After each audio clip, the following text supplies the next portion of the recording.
Stalin uncle, what uncle is very wrong uncle. இப்படி தமிழ்நாட்டுல இப்ப நடக்கிற இந்த ஆட்சியினுடைய லட்சணத்தை பார்த்துக்கிட்டு நாம எப்படி சும்மா இருக்க முடியும்? ತಮಿಳುನಾಡು ಮುಖ್ಯಮಂತ್ರಿ ಎಂಕೆ ಸ್ಟಾಲಿನ್ ಅವರನ್ನ ಅಂಕಲ್ ಅಂತ ಸಂಬೋಧಿಸಿದ್ದ ತಮಿಳಿಗ ವೆಟ್ರಿ ಕಳಗಂ ಅಂದ್ರೆ ಟಿವಿಕೆ ಮುಖ್ಯಸ್ಥ ನಟ ದಳಪತಿ ವಿಜಯ್ ಅವರನ್ನ ಶಾಲಾ ಶಿಕ್ಷಣ ಸಚಿವ ಅನ್ಬಿಲ್ ಮಹೇಶ್ ಪೊಯ್ಯಮೊಳಿ ಹಾಗೆ ಕೃಷಿ ಸಚಿವ ಎಂಆರ್ಕೆ ಪನ್ನೀರ್ ಸೆಲ್ವಂ ತೀವ್ರ ತರಾಟೆಗೆ ತೆಗೆದುಕೊಂಡಿದ್ದಾರೆ. ವಿಜಯ್ ಅವರು ಅಪಕ್ವ ರೀತಿಯಲ್ಲಿ ಮಾತನಾಡಿದ್ದಾರೆ.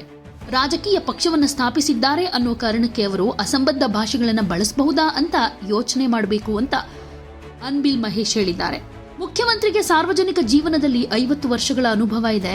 ಅವರು ಆಡಳಿತಾರೂಢ ಡಿಎಂಕೆ ಪಕ್ಷದ ಮುಖ್ಯಸ್ಥರೂ ಆಗಿದ್ದಾರೆ. ಅವರ ವಿರುದ್ಧ ಅನುಚಿತ ಪದಬಳಕೆ ಸ್ವೀಕಾರಾರ್ಹವೇ ಅಂತ ವಿಜಯ್ ಹಾಗೆ ಅವರ ಬೆಂಬಲಿಗರು ಯೋಚನೆ ಮಾಡಬೇಕು. ವಿಜಯ್ ಅವರ ಕುಟುಂಬ ಡಿಎಂಕೆ ಸ್ಥಾಪಕ ದಿವಂಗತ ಎಂ ಕರುಣಾನಿಧಿ, ಸಿಎಂ ಸ್ಟಾಲಿನ್ ಮತ್ತು ಉಪಮುಖ್ಯಮಂತ್ರಿ ಉದಯನಿಧಿ ಸ್ಟಾಲಿನ್ ಅವರ ಜೊತೆ ಉತ್ತಮ ಸಂಬಂಧವನ್ನ ಇಟ್ಕೊಂಡಿದ್ರು ಅಂತಾನು ಉಲ್ಲೇಖಿಸಿದ್ದಾರೆ. ವಿಜಯ್ ಹೇಳಿಕೆಯನ್ನ ಖಂಡಿಸಿರೋ ಸಚಿವ ಎಂಆರ್ಕೆ ಪನ್ನೀರ್ ಸೆಲ್ವಂ ನಟನಿಗೆ ರಾಜಕೀಯ ಸಭ್ಯತೆಯ ಕೊರತೆ ಇದೆ ಅಂತ ಹೇಳಿದ್ದಾರೆ. ಸಿನಿಮಾ ಹಾಗೂ ರಾಜಕೀಯ ಒಂದೇ ಅಲ್ಲ, ಬಹುಶಃ ಅಭಿಮಾನಿಗಳ ಗುಂಪನ್ನ ನೋಡಿ ಆ ನಟ ಪ್ರಭಾವಿತನಾಗಿ ಸಿನಿಮಾದಲ್ಲಿ ಸಂಭಾಷಣೆ ಹೇಳ್ತಾ ಇರೋ ಹಾಗೆ ಮಾತನಾಡಿದ್ದಾರೆ ಅಂತ ಕುಟುಕಿದ್ದಾರೆ. ಅಷ್ಟಕ್ಕೂ ವಿಜಯ್ ಏನ್ ಹೇಳಿದ್ರು ಗೊತ್ತಾ? ಗುರುವಾರ ಸಂಜೆ ಮಧುರೈನಲ್ಲಿ ಟಿವಿಕೆ ಪಕ್ಷದ ರಾಜ್ಯ ಮಟ್ಟದ 2ನೇ ಬೃಹತ್ ಸಮಾವೇಶದಲ್ಲಿ ಆಡಳಿತಾರೂಢ ಡಿಎಂಕೆಯನ್ನ ಟೀಕೆ ಮಾಡ್ತಾ ಮುಖ್ಯಮಂತ್ರಿ ಎಂಕೆ ಸ್ಟಾಲಿನ್ ಅವರನ್ನ ಗುರಿ ಮಾಡಿಕೊಂಡು, ಸ್ಟಾಲಿನ್ ಅಂಕಲ್, ಏನ್ ಅಂಕಲ್ ನೀವು ಮಹಿಳೆಯರಿಗೆ 1000 ರೂಪಾಯಿ ಕೊಟ್ರೆ ಸಾಕಾ? ಮಹಿಳೆಯರ ಅಳು ನಿಮ್ಗೆ ಕೇಳಿಸ್ತಿದ್ಯಾ?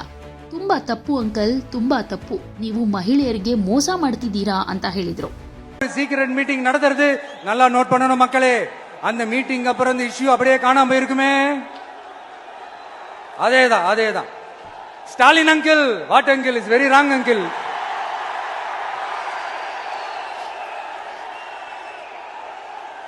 இப்படி தமிழ்நாட்டுல இப்ப நடக்கிற இந்த ஆட்சியினுடைய லட்சணத்தை பார்த்துக்கிட்டு நாம எப்படி சும்மா இருக்க முடியும்?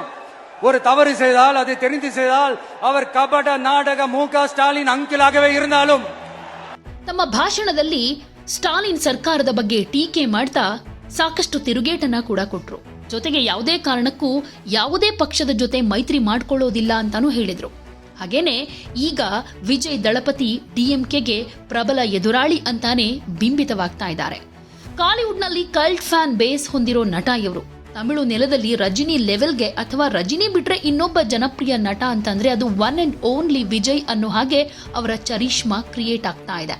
ಈಗಂತೂ ಸಿನಿಮಾ ಬಿಟ್ಟು ಕಂಪ್ಲೀಟ್ ಆಗಿ ರಾಜಕಾರಣಿ ಆಗುವತ್ತ ವಿಜಯ್ ಗಮನ ಇಟ್ಟಿದ್ದಾರೆ.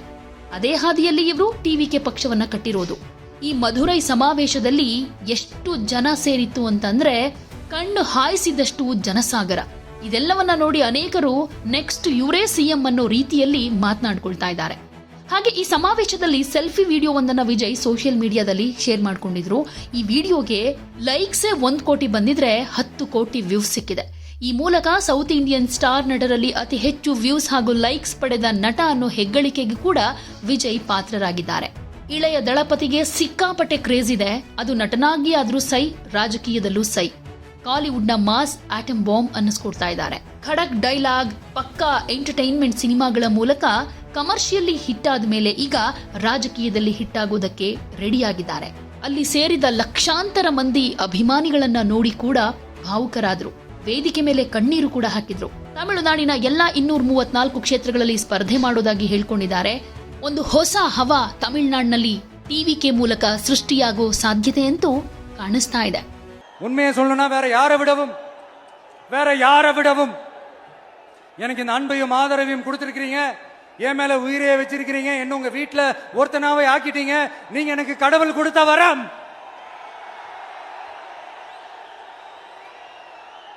உலகம் பூரா நமக்காக நம்ம கூட நிக்கிற நம்ம மக்களை நான் எப்படி மறப்பேன்? நான் என் லைஃப்ல ரொம்ப உயிரா நினைக்கிறதே பெண்களை, குழந்தைங்களை, இளைஞர்களை, உழைக்கிற மக்களை தான். இவங்க தான் நம்மளோட வகைரா. இத பார்த்துதான் நம்மளோட எதிரிகளுக்கு பத்தி எரியுது. அதுக்காக நாம என்ன செய்ய முடியும்? அதனால நம்ம உறவுகளை, சொந்தத்தை, வகைராவை யாருக்காகவும் எதுக்காகவும் விட்டு கொடுக்க முடியாது இல்லையா? Here at this moment among this August gathering I want to open my heart and say I enjoy people. I respect people. I worship people.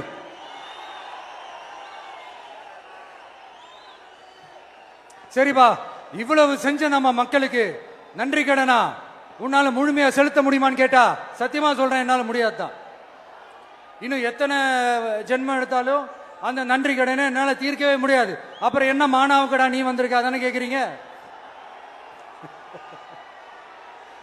Mind voice கேட்ட மாதிரி இருந்தது. வாழ்நாள் முழுக்க நம்ம மக்களுக்காக ஆதரவா துணையா நிக்கிறத தவிர, அவங்களுக்காக உழைக்கிறத தவிர எனக்கு வேற எந்த எண்ணமும் இல்ல. எனக்கு இப்ப வேற வேலையும் இல்லை.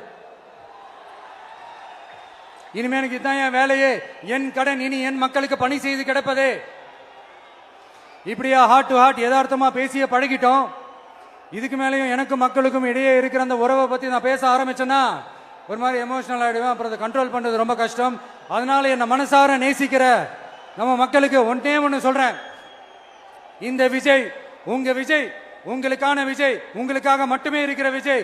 உங்க கூட நிக்க, உங்களுக்காக நிக்க, உண்மையா நிக்க, உணர்வோட நிக்க, உறுதியா நிக்க, உங்க கூட பேச, உங்களுக்காக பேச, உண்மையா பேச, உணர்வோட பேச, உறுதியா பேச, உங்களுக்காக சேவை செய்ய உங்க விஜய் நான் வர.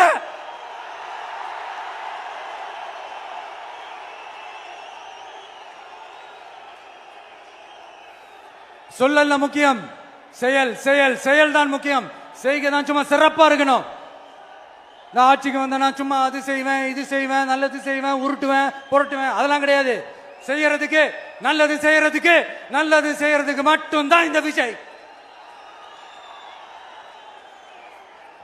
அப்புறம் ஒரு அரசியல் தலைவன் அவன் சினிமாக்காரனா, நல்லவனா, கெட்டவனா, இதெல்லாம் தாண்டி அவன் உண்மையானவனா,